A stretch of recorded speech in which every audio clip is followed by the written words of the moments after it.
አሜሪካና ኢራን በዲጂታል መንገድ የተፈራረሙትና ከአርብ ዕለት ጀምሮ ተግባራዊ ይሆናል ተብሎ የሚጠበቀው ስምምነት ብዙ ጉዶችን እያመጣ ነው። አሜሪካን አምሷል፣ እስራኤልን አስቆጥቷል።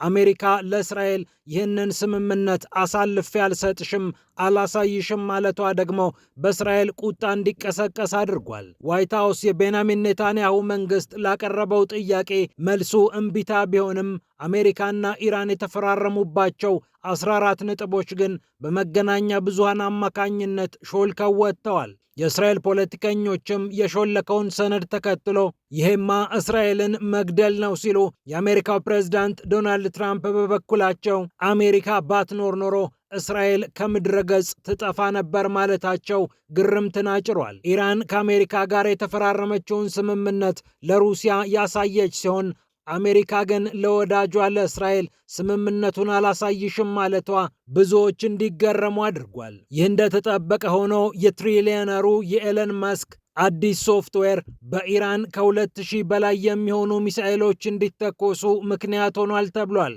ፔንታገን የኤለን መስክን ድርጅት አትንኩብኝ እያለ ይገኛል። አነጋጋሪውን ዘገባ ይዘናል። ይህ እንደተጠበቀ ሆኖ የአሜሪካና የኢራን ስምምነት ምን ይመስላል የሚለው ነገር ዝርዝሩ ወጥቷል። 14ቱንም ነጥቦች እናያቸዋለን። ኢራን በዚህ ስምምነት አሸንፋለች፣ ድል አድርጋለች ቢባል ማጋነን አይሆንም ተብሏል። እናየዋለን። እንዲሁም ብሪታንያ ከሩሲያ ለተተኮሰባት ጥይት ምላሽ ሰጥታለች። ሩሲያ ብሪታንያን ተበቅላለች የተባለ ሲሆን በጀልባይቱ ላይ የተተኮሰው ተኩስ ጠቅላይ ሚኒስትሩ ምላሽ እንዲሰጡ አድርጓቸዋል። ፒያሳ ኔትወርክን ስትከታተሉ ሌሎች ተጨማሪ ጉዳዮችንም ታገኛላችሁ። ፒያሳ ኔትወርክን ሰብስክራይብ፣ ላይክና ሼር በማድረግ የፈጣን የተአማኒና የጥልቅ ዘገባዎች ቤተሰቡን ስንል በአክብሮት ጋብዘናል። ብስራት ከፈለኝ ነኝ። አሁን ወደ ጉዳዮቻችን አለፍን።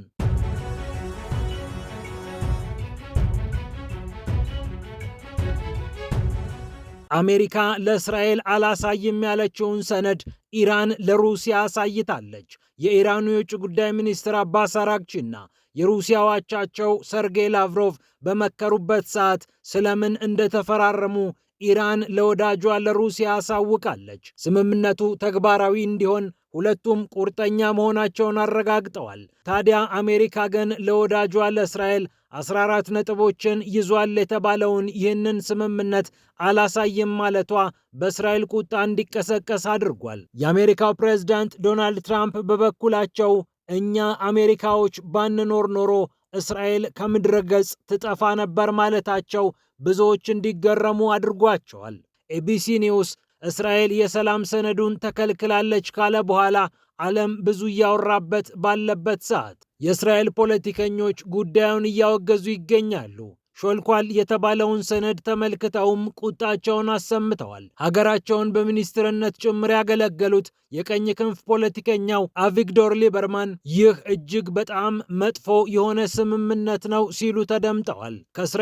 ከእስራኤሉ ኤፍኤም 103 ሬዲዮ ጋር በነበራቸው ቆይታ ነው የቀድሞው የመከላከያ ሚኒስትርና የቀኝ ክንፉ ፖለቲከኛ አቪግዶር ሊበርማን ስምምነቱን ያጣጣሉት። ይህ ስምምነት በመጨረሻም ኢራን የኒውክሌር ቦምብ እንድትታጠቅ ያደርጋታል ሲሉም ተደምጠዋል። ከአሜሪካውያን ከዚህ በላይ ብዙም መጠበቅ የለብንም፣ ከዚህ በላይ ምንም ማድረግ አልቻሉም ሲሉም አክለውበታል በአስተያየታቸው። የአሜሪካው ፕሬዝዳንት ዶናልድ ትራምፕ ደግሞ ከኳታሩ መሪ ጋር በቡድን 7 አባል ሀገራት ስብሰባ ላይ በተሳተፉበት ሰዓት እኛ ባንኖር ኖሮ እስራኤል ከምድረ ገጽ ትጠፋ ነበር ሲሉ መናገራቸው ድንጋጤን ፈጥሯል። ታዲያ ይህ ለእስራኤል በይፋ አይሰጥም ተብሎ በዋይት ሀውስ የተከለከለው ስምምነት በእስራኤሉ ዋይኔት ኒውስ እና በአል አረቢያ አማካኝነት መውጣቱ እያነጋገረ ይገኛል። እርግጥ ነው የአሜሪካው ምክትል ፕሬዝዳንት ጄዲ ቫንስ ስምምነቱን በተመለከተ ፕሬዝዳንት ትራምፕ ቀደም ብለው ሊያሳውቋችሁ ይችላሉ ብለው ነበር። ሆኖም የአሜሪካው ፕሬዝዳንት በጋዜጣዊ መግለጫ ስለ ጉዳዩ በደንብ አብራራለሁ፣ ለኮንግረስም አስረክባለሁ ማለታቸው ስለምን እስካሁን ስለዚህ ስምምነት እንዲወራ አልተፈለገም እንዲባል አድርጓል ጥያቄ አጭሯል። ኢራንም ይህንን ስምምነት በተመለከተ በተለያዩ መንገዶች እያሾለከች ነው መባሉ አሜሪካን ሲያስቆጣ ቆይቷል። ለማንኛውም 14ቱ ነጥቦች ከአሜሪካ ይልቅ ለኢራን ያደሉ እንደሆነ ነው እየተሰማ የሚገኘው። ብሉምበርግ ደግሞ ሰብሰብ አድርጎ ከተለያዩ ምንጮች የተገኙትን የስምምነቱን ነጥቦች ዘርዘር አድርጎ አቅርቧቸዋል። የመጀመሪያው ነጥብ ሁለቱ ሀገራት የመግባቢያ ስምምነት ተፈራርመው ግጭቱን ሙሉ ለሙሉ እናቆማለን ያሉበት አንቀጽ ነው። ሊባኖስን ጨምሮ በሁሉም ግንባሮች ጦርነቱ ይቆማል፣ አንዳችንን አናጠቃም ተባብለው ነው በዚህ ስምምነት ላይ የተፈራረሙት። ሁለተኛው ጉዳይ ደግሞ ሁለቱ ሀገራት የኢራን እስላማዊ ሪፐብሊክ እና ዩናይትድ ስቴትስ አንዳቸው የአንዳቸውን የግዛት አንድነትና ሉዓላዊነት እንዲያከብሩ በውስጥ ጉዳዮችም ጣልቃ ከመግባት እንዲቆጠቡ ሁለተኛው አንቀጽ ያስቀምጣል። ሶስተኛው አንቀጽ እነዚህን ጉዳዮች በ60 ቀናት ሙሉ ለሙሉ ለመጨረስና ትልቅ የሰላም ስምምነት ለመፈራረም እንችላለን ያሉበት ሲሆን ይህ የ60 ቀን ቀነ ገደብ ግን ምናልባት በስምምነት ሊራዘም እንደሚችል ይጠቁማል። አሜሪካ በኢራን ላይ የጣለችውን የባህር እገዳ እንደምታነሳ አራተኛው አንቀጽ የሚጠቁም ሲሆን ኢራን በበኩሏ በፋርስ ባህረ ሰላጤ እስከ ኦማን ባህር ድረስ ቴክኒካዊ ጉዳዮች እንደተጠበቁ ሆነው የጣለችውን እገዳ ሙሉ ለሙሉ ታነሳለች ይላል። ስድስተኛው አንቀጽ ነው ታዲያ ብዙዎችን ያስገረመው።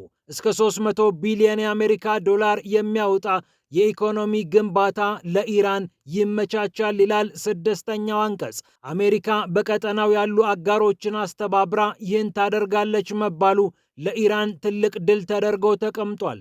እርግጥ ነው አሜሪካ በአደባባይ እንዲህ አይነት ነገር ቃል አልገባውም እያለች ትገኛለች። ሌላው ጉዳይ ከኢራን ኒውክሌር ፕሮግራም ጋር በተገናኘ የተቀመጡት ማዕቀቦች ይነሳሉ የሚል ሲሆን ኢራንም የኒውክሌር ቦምብ ባለቤት አልሆንም ብላ በድጋሚ ታረጋግጣለች ይላል ስምንተኛው አንቀጽ። ይህን ተከትሎ የአሜሪካ ግምጃ ቤት የጣለውን ከነዳጅ ጋር የተገናኘ ማዕቀብ እንደሚያነሳ ኢራንም ነዳጇን እንደ ልብ መሸጥ እንድትችል 10ኛው አንቀጽ ይደግፋታል። 11ኛው አንቀጽ የታገዱ የኢራን ሀብቶች እንደሚመለሱ የሚያረጋግጥ ነው። ቀሪዎቹ አንቀጾች ስለ አፈጻጸምና ስምምነቱን ዳር ስለማድረስ የሚመለከቱ ሲሆን የመጨረሻው 14ኛው ነጥብ ስምምነቱ በተባበሩት መንግስታት የጸጥታው ምክር ቤት ገዢ ሆኖ በሕግ መልክ እንደሚጸድቅ ያስቀምጣል። ታዲያ እነዚህ ጉዳዮች በዋናነት ኢራንን ይጠቅማሉ እየተባለ ይገኛል። ምናልባት አሜሪካ ይህንን ሁሉ ጦርነት ከፍታ በርካታ ሚሳኤሎችና ቦምቦችን አውርዳ ዓለም አቀፍ ምስሏን አደብዝዛ ይህንን ለማግኘት ነው ወይ የተፈራረመችው የሚል ጥያቄ እንዲነሳም አድርጓል። በዋሽንግተንም ከባድ የፖለቲካ ቅያሜ እየመጣ እንደሚገኝ የአልጀዚራው ዓለም አቀፍ አርታኢ ጄምስ ቤይስ ጽፏል። ቀድሞውኑ ለምን ገባችሁት የሚሉ ድምፆችም አሁን ላይ እንዲህ መሆኑ ካልቀረ ስለምን ጦርነት ውስጥ ገባችሁ በሚል እየተቀየረ ይገኛል።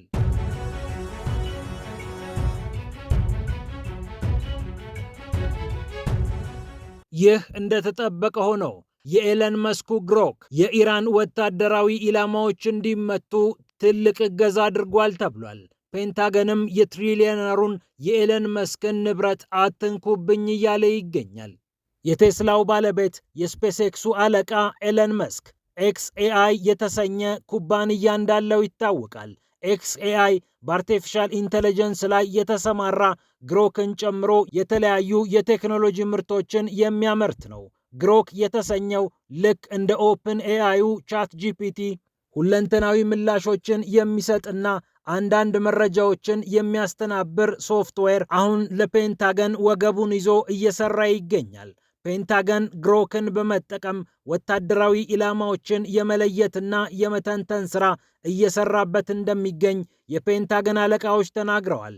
በፔንታገን የአርቲፊሻል ኢንተለጀንስ ክፍል ኃላፊ የሆኑት ካሜሩን ስታንሊ የግሮክን አስተዋጽኦ ሲናገሩ እንዲህ ይላሉ። ግሮክ ማለት ልክ እንደ ጦር መሳሪያ ፋብሪካችን ነው፣ በፍጹም ሊነካ አይገባም ብለዋል። የአሜሪካ መንግስት ከዚህ ቀደም ይህ ተቋም በሜምፊስ እና በቴነሲ አየር እየበከለ ነው በሚል የአየር ብክለት ክስ ሲመሰርቱበት ቆይተዋል። የአሜሪካ መንግስትና ሌሎች ተቋማት በእንዲህ አይነት መልኩ ሲወቅሱት የነበረው የትላንቱ ቢሊዮነር የአሁኑ ትሪሊዮነር ኤለን መስክ ኩባንያ እንደ ጦር መሳሪያ ፋብሪካ እዩት፣ በርካታ ድጋፎችን ሲያደርግልን ነበር ተብሎ በአሜሪካ መንግስት ተከላካይ አግኝቷል። ከ2000 በሚልቁ ሚሳኤሎች አሜሪካ ተመታ ዘንድ ግሮክ ትልቅ አስተዋጽኦ አበርክቷል ነው የተባለው። ፓላንቲር የተሰኘው ሌላኛው በአርቲፊሻል ኢንተለጀንስ የሚመራው ወታደራዊ ሶፍትዌር በተመሳሳይ ከፍተኛ ድጋፍ እንዳደረገም ተሰምቷል። እነዚህ ሶፍትዌሮች አሜሪካ በኢራን ላይ የወሰደቻቸውን እርምጃዎች ያጠናከሩ ነበር ተብሏል። ፓላንቲር ሶፍትዌር ከ160 በላይ የሚሆኑ የኢራን ተማሪዎች ያለቁበትን ጥቃት በስህተት እንዲፈጸም በማድረግ ተጠያቂ እንደሆነም ሲነገር ቆይቷል።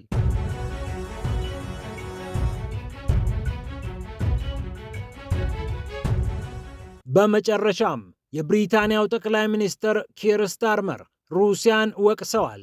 ከሩሲያ የተተኮሱትን ተኩሶችም አውግዘዋል። ኃላፊነት የጎደላቸው ተኩሶች ሲሉ ነው የገለጹት ኪር ስታርመር ለቡድን 7 አባል ሀገር ስብሰባ ፓሪስ ባቀኑበት ሰዓት ነው ይህንን የተናገሩት።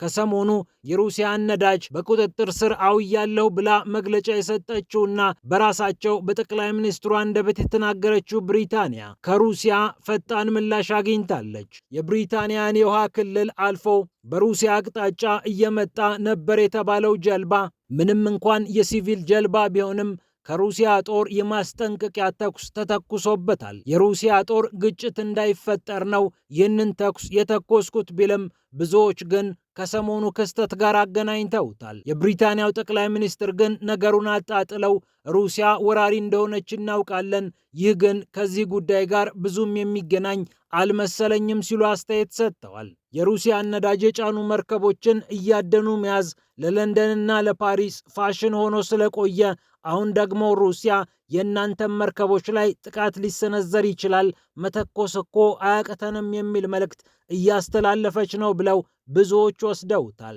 ፒያሳ ኔትወርክን ስትከታተሉ ስለቆያችሁ ክብረት ይስጥልን ብለናል። ፒያሳ ኔትወርክን ሰብስክራይብ፣ ላይክ እና ሼር በማድረግ የፈጣን የተአማኒና የጥልቅ ዘገባዎች ቤተሰቡን ስንል በአክብሮት ጋብዘናል። ሰላም ለዓለማችን።